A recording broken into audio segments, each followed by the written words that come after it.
BJP যেভাবে অভয়ার স্মৃতিকে এনক্যাশ করার চেষ্টা করছে, সেটা হয়তো রাজনৈতিকভাবে যথেষ্ট সুচারু কাজ হচ্ছে না। কারণ বহু মানুষ এই আন্দোলনের সাথে যুক্ত ছিলেন। তাদের মধ্যে কলতান দাশগুপ্ত অন্যতম। এবং তিনি এই আন্দোলনে যুক্ত থাকার ফলে তাকে জেলেও যেতে হয়েছে। তো তিনিও একইভাবে এই লড়াই, এই জাস্টিসের জন্য যে লড়াই, তার সৈনিক। তো আমি সোহমের কাছে চলে যাচ্ছি।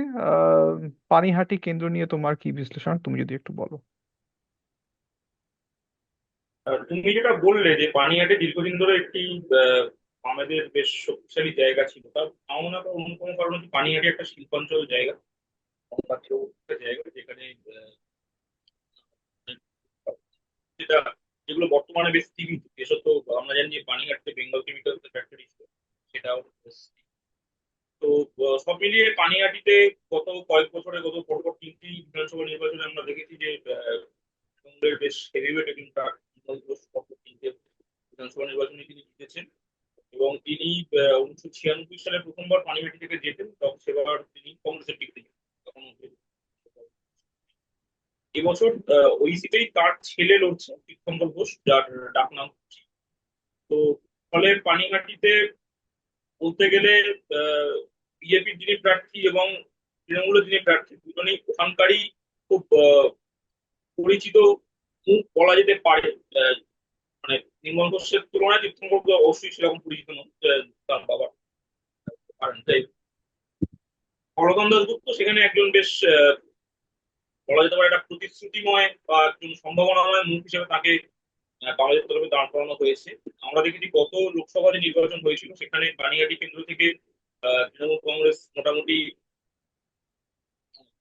লোকসভা নির্বাচনে যে পানিহাটি যে বিধানসভা হলো সেখান থেকে তৃণমূল কংগ্রেস মোটামুটি 50% মতো ভোট পায় আর কি। যেখানে বিজেপি পেয়েছিল 35%। ফলে পানিহাটিটা মোটামুটি একটা তৃণমূলের গত কয়েক বছরের একটা বড় হয়ে উঠেছে বলা যেতে পারে। কিন্তু এই বছর আহ, অনেক কিছুর কারণেই ভোটের অঙ্কটাই খুব গোলমেলে হয়ে দাঁড়িয়েছে।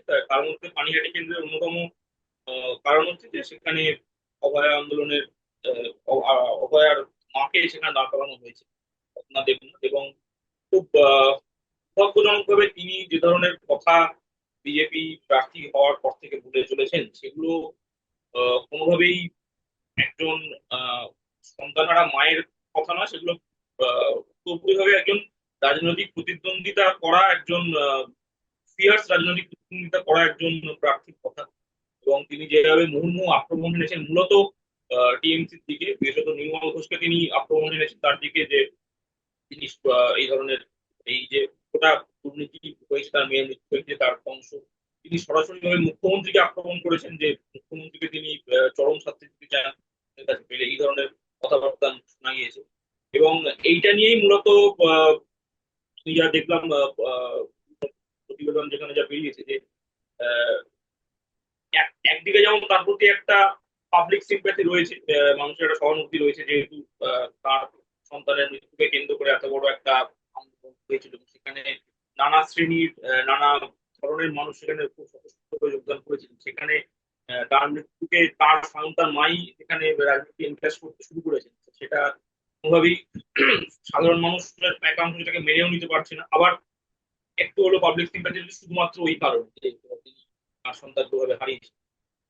তো সেখানে পানিহাটির অঙ্কটা এই জন্য খুব জটিল, গোলমেলে এবং একই সঙ্গে খুবই একটা রাজনৈতিক যে সৌজন্যতা, তার একটা খুব বিপরীত কি একটা ব্যাপার আমরা যেখানে দেখতে পাচ্ছি। তাই আহ, আক্রমণের তার দিকে সেদিন সেদিনও তিনি বলেছেন যে আহ, বেহালা কেন্দ্র থেকে যিনি দাঁড়িয়েছেন ইন্দ্রনীল খাঁ চিকিৎসক, যে ডাক্তারদের স্বার্থে ইন্দ্রনীল খাঁ কিছুটা জরুরি। অর্থাৎ তিনি সর্বতোভাবেই একজন বিজেপি প্রার্থী হিসেবে মনে করে নিজেকে এই ভোটের ময়দানে ভোটের ময়দানে নিজেকে রাখছেন।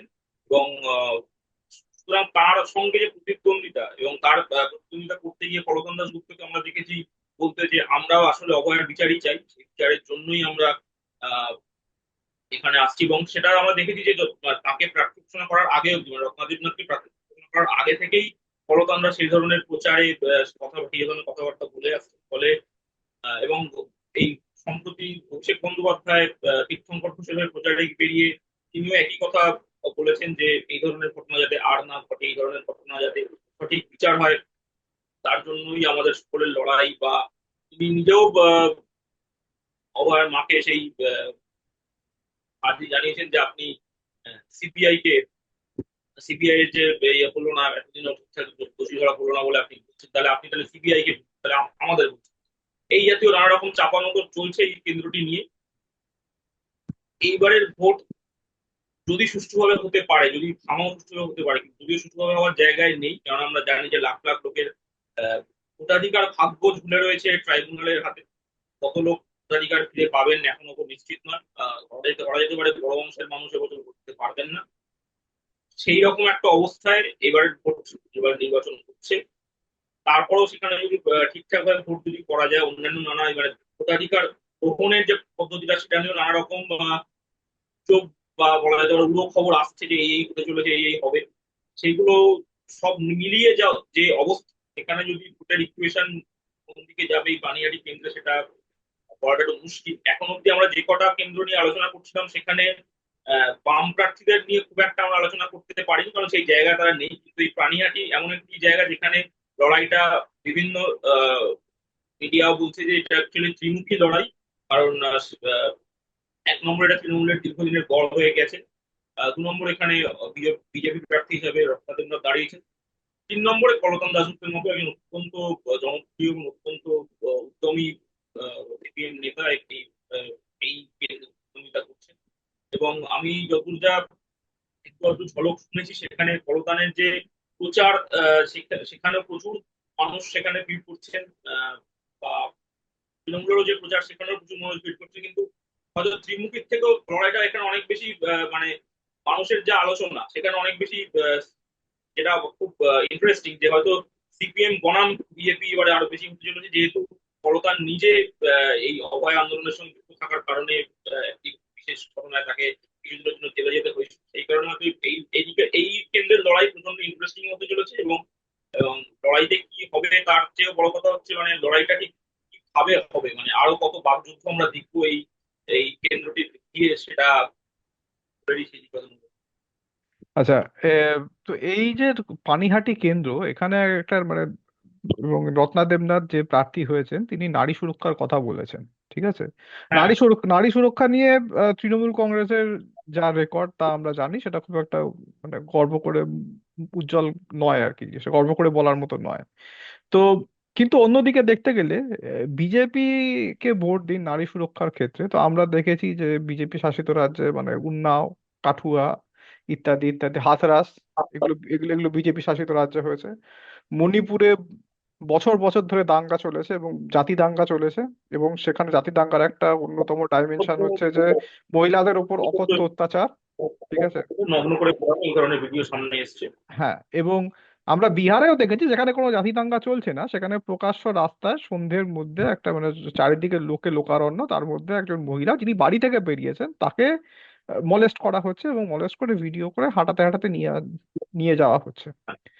অমিত শাহর সাথে রত্না দেবনাথ বা দেবনাথ পরিবার, ভিকটিমের পরিবার, মানে তদন্ত চলাকালীন দেখা করতে চেয়েছিলেন, যে তদন্ত সঠিক পথে যাচ্ছে না, এবং যতদূর জানি যে স্বরাষ্ট্রমন্ত্রী অমিত শাহ তাদের সাথে দেখা করে উঠতে পারেননি, চাননি, অস্বীকার করেন সেটা জানি না, কিন্তু আলটিমেটলি দেখা হয়নি।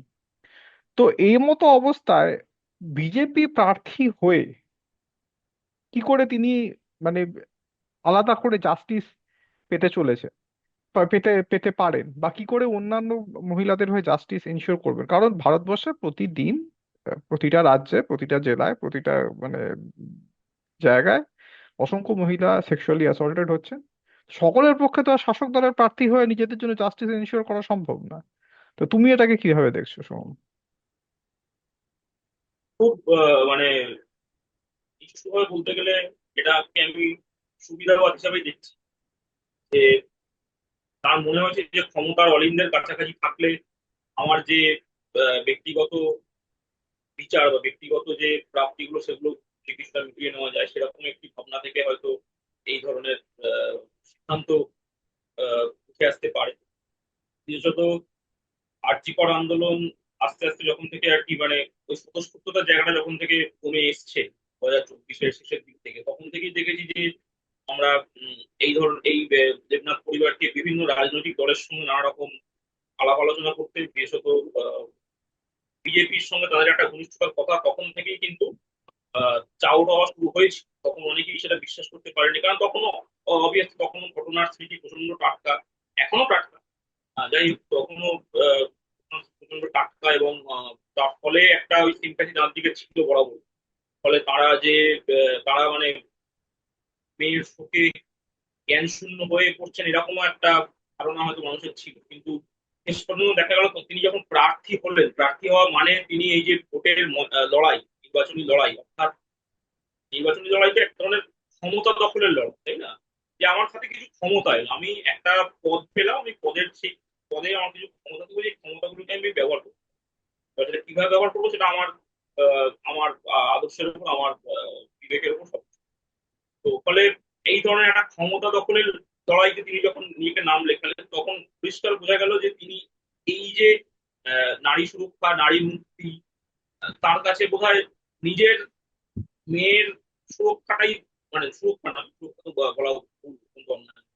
মানে নিজের মেয়ের এই যে বিভৎস মৃত্যু, তার বিচারটাই বোধহয় কোনোভাবে একটা বড় হয়ে গেল, এবং তিনি হয়তো ভাবতে শুরু করেছেন যে বিজেপি যেহেতু কেন্দ্রীয় ক্ষমতায় রয়েছে, ফলে বিজেপির প্রার্থী হলে তার সঙ্গে আহ, একটা বোঝাপড়া হবে, এবং তিনি তিনি আসলে যেটা চাইছেন সেটা হয়তো পাওয়া যাবে। কিন্তু বিষয়টা হচ্ছে, বিচার তো ওভাবে হয় না, বিচারের একটা নির্দিষ্ট প্রক্রিয়া থাকে, বিচারের একটা নির্দিষ্ট কিছু নিয়ম থাকে, কানুন থাকে, সেগুলো অনুযায়ী বিচার হয়। অবশ্যই বিচারের ব্যবস্থা ম্যানিপুলেটেড হতেই পারে যে কোনো ভাবে, কিন্তু এমনিতে যদি আমরা দেখি যে বিচারের একটা নিয়ম থাকে, সেখানে কোনো একজন মানুষ, তিনি হতেই পারেন তিনি হয়তো ওই ভিকটিমের কেউ, তিনি কিভাবে বিচারটা চাইছেন সেটা দিয়ে তো ব্যাপারটা নিষ্পত্তি হতে পারে। তাও তিনি গিয়েছেন, এবং যেটা তারা বিজেপিতে যোগ দেওয়ার পরেই দেবনাথ পরিবারের তরফ থেকে বলা হলো যে বিজেপিতে যোগ দেওয়ার পর থেকেই তাদেরকে নাকি উপরমহলের কোনো এক সিবিআই, আমার ঠিক এই মুহূর্তে নেই, তারা ঠিক মতো তাদের সঙ্গে কথা বলা শুরু করেছেন। অর্থাৎ এতদিন যখন তারা বিজেপিতে সরাসরি যোগ দেননি,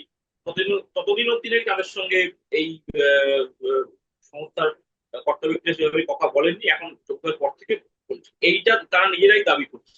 অতএব তাহলে এখান থেকে এটাই খুব সহজ একটা সিদ্ধান্তে আসা যায় যে তার মানে তারা শুধুমাত্র ওই আহ, একটা নিজেদের প্রাপ্তির জন্য কোনোভাবে একটা ক্ষমতার অলিন্দের কাছাকাছি যাওয়ার চেষ্টা করছেন। সেখানে হাতরাস, উন্নাও, কাঠুয়া বা বিজেপি শাসিত অন্যান্য রাজ্যে যে ধরনের নারী ধর্ষণ বা নারী নিগ্রহের ঘটনা ঘটে, এমনকি বিজেপি হচ্ছে এমন একটা দল যারা ধর্ষককে মালা পরিয়ে মালা বরণ পরিয়ে করে। ঘুরে, এই হ্যাঁ। ধরনের মানে ঘটনার কোনো গুরুত্ব হয়তো তাদের কাছে নেই, এটাই ধরে নিতে হবে। আমি বেশ, এটাকে এভাবেই দেখি। বেশ, আমার সাধারণ বুদ্ধিতে এটাই বলে। বেশ, বেশ।